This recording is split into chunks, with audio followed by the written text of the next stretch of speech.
联合国针对的签署的物种发布头一份全面性的报告，内容讲世界上有要一半签署的物种数量正在减少，上较严重的是鱼仔，有97%面临断种的危机。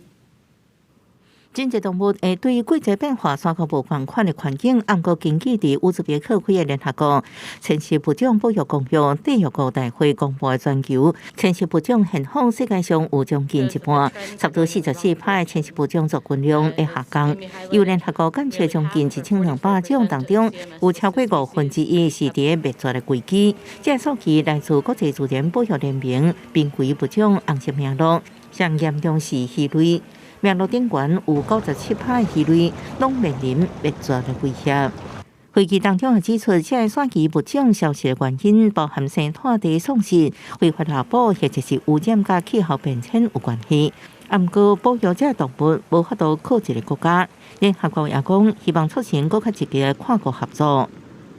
We cannot protect migratory species without multilateralism, without unity, and without transboundary cooperation. So I'm calling on all countries and all parties, all communities to work together. 现大部分的消息拢无乐观，不过有成功的案例，譬如开协合作，和塞浦路斯非法友邦的掠鸟就91%，哈萨克将塞加羚羊为灭绝的边缘诱转来，还确定14种保育名录顶悬的物种也有改善。公司新闻新闻部编辑。